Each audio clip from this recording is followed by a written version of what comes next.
அனைவருக்கும் வணக்கம். நேற்று கோர்ட்டுக்கு போயிருந்தேன்.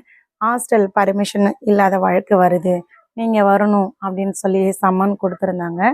அதுக்காக நேற்று கோர்ட்டுக்கு போயிருந்தாங்க.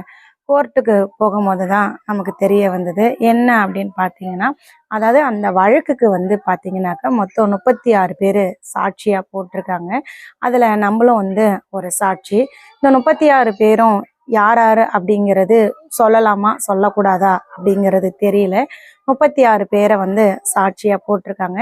இந்த 36 பேரும் போயிட்டு அந்த பள்ளி தரப்பை பற்றி, ஹாஸ்டல் பர்மிஷன் இல்லாததை பற்றி சொல்லணும். அதன் பிறகு பார்த்தீங்கன்னாக்க அந்த ஹாஸ்டல் பர்மிஷன் இல்லாததுக்கு எல்லாரையும் விசாரணை செய்தது பிறகுதான் அதுக்கான தண்டனை என்ன அப்படிங்கிறத அறிவிப்பாங்க. நேற்று போயிருந்தேன். என்னை கூப்பிட்டாங்க. அம்மா, உங்களுடைய வாதம் என்னவோ அதை சொல்லுங்க அப்படின்னு சொல்லி சொன்னாங்க. அதன் பிறகு பார்த்தீங்கன்னாக்க நான் நீதியரசர் அவர்கள்ட்ட கேட்டுக்கிட்டேன். என்ன கேட்டுட்டேன் அப்படின்னா, ஐயா, நாங்கள் இந்த வழக்கு குறித்து மேல்முறையீடு போயிருக்கோங்க ஐயா. மேல்முறையீடுல என்ன சொல்றாங்க அப்படின்னு தெரிஞ்சுக்கிட்டு சொல்றாங்க ஐயா, எனக்கு டைம் கொடுங்க அப்படின்னு கேட்டேன். நம்ம டைம் கேட்டோம். அதே போல நீதியரசர் அவர்களும் நமக்கு டைம் கொடுத்துருக்காங்க. அதுக்குள்ளார நம்ம மேல்முறையீடு பண்ணனது என்ன ஏதுன்னு தெரிஞ்சுக்கிட்டு தாங்க நம்ம தரப்பு வாதத்தை போயிட்டு அங்க சொல்லணும். அதாவது அதுக்கு முன்னாடி கோர்ட்ல எப்படி விசாரணை பண்ணுவாங்க என்ன ஏது அப்படிங்கிறது நமக்கு தெரியாது. இந்த கடந்த 3 வருஷமா நம்ம கோர்ட்டுக்கு போகும்போது அங்க என்ன நடக்குது அப்படின்னு பார்த்தீங்கன்னா, அதாவது புகார்தாரர் ஒருத்தங்க இருப்பாங்க, குற்றவாளின்னு சொல்லி ஒருத்தங்க இருப்பாங்க. அந்த புகார்தாரரை கூப்பிடுவாங்க. அப்பதான் அவங்க உள்ள போகணும். அதே போல யார் மீது குற்றம் சாட்டப்பட்டிருக்காங்களோ அந்த குற்றவாளிகளையும் கூப்பிடுவாங்க. அவங்க பேரை சொல்லும் போதுதான் அவங்களும் உள்ள போகணும். இதுக்கு முன்னாடி ஒரு முறை பார்த்தீங்கன்னாக்க அந்த பள்ளி தரப்பை வர சொல்லி உத்தரவு போட்டிருப்பாங்க. அவங்க வந்த உடனே பார்த்தீங்கன்னாக்க என்னமோ அவங்க வீடு மாதிரி நேராக கோர்ட்டுக்குள்ளார போயிட்டு பெஞ்சில் உக்காந்துக்கிட்டாங்க. அவங்க பேரை கூப்பிடவே கிடையாது. ஆனா கோர்ட்டுக்குள்ளார போயிட்டாங்க. அதன் பிறகு 2-3 பேர்த்த விசாரணை பண்ண பிறகுதான் இவங்க பேரை சொன்னாங்க. இவங்க போயிட்டு நின்னாங்க. இவங்க பேரை சொல்லிட்டு வந்துட்டாங்க. அப்புறமா தான் நம்ம மறுநாள் போகும்போது கேட்டேன், எல்லாருமே மனுஷங்க தான், ஒவ்வொருத்தங்க பேரையும் கூப்பிடும் போதுதான் உள்ள வராங்க, இவங்கள மட்டும் எப்படிங்க கூப்பிட்டு உட்கார வச்சிங்க அப்படின்னு கேட்டதுக்கு அவங்க இருந்துகிட்டு, எங்களுக்கே தெரியல, அவங்க வந்துட்டாங்க, கண்டிப்பா அடுத்த முறை வரும்போது அந்த மாதிரி அவங்க வரமாட்டாங்க, நாங்க முன்னெச்சரிக்கையா இருந்துப்போம், அவங்களும் பேர் சொல்லக்குள்ளதான் உள்ள வரணும் அப்படின்னு சொல்லி அங்க சொன்னாங்க.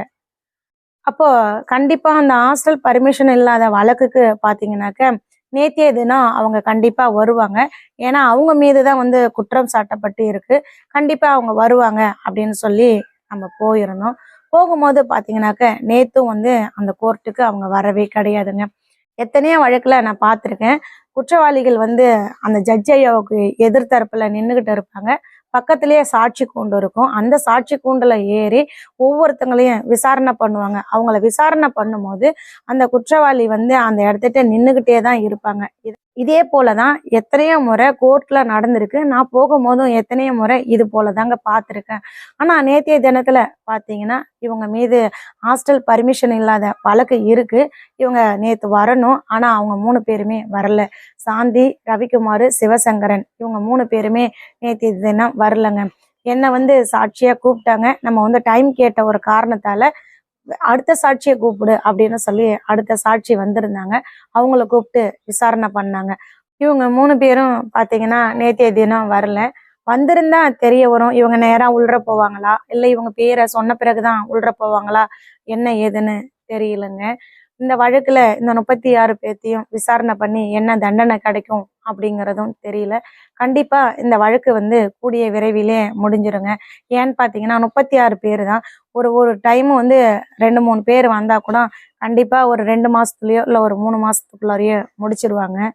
இதுக்கிடையில பாத்தீங்கன்னாக்க நம்ம மேல்முறையீடு பண்ணியிருக்கோம். அந்த மேல்முறையீடுக்கு என்ன உத்தரவு வரும் அப்படிங்கிறத பொறுத்திருந்து தான் பார்க்கணும். இவங்களுடைய முக்கிய நோக்கம் என்ன அப்படின்னு பாத்தீங்கன்னா, அங்க நமக்கு ஏதாவது ஒரு ஆர்டர் வரத்துக்குள்ளார இந்த வழக்கை தீவிரமா முடிச்சிடணும் அப்படின்னு வேலை பார்த்துக்கிட்டு இருக்கிறாங்க. அவங்களுக்காகவே தான் சிபிசிஐடி இந்த 3 வருஷ காலமா வேலை பார்த்தாங்க.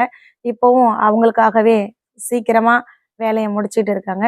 இந்த கேஸ் இப்ப விசாரணைக்கு வந்துருச்சுங்க. விசாரணை போய்கிட்டு இருக்குதுங்க. இந்த விசாரணை முடிஞ்சு அவங்களுக்கான தண்டனை என்ன கிடைக்கும்னு தெரியல. நம்ம பண்ணியிருக்கக்கூடிய அந்த மேல்முறையீடுக்கு என்ன ஆர்டர் வரும்னு தெரியலங்க. எல்லாமே நம்ம பொறுத்திருந்து பார்ப்போம். Justice for Srimathi.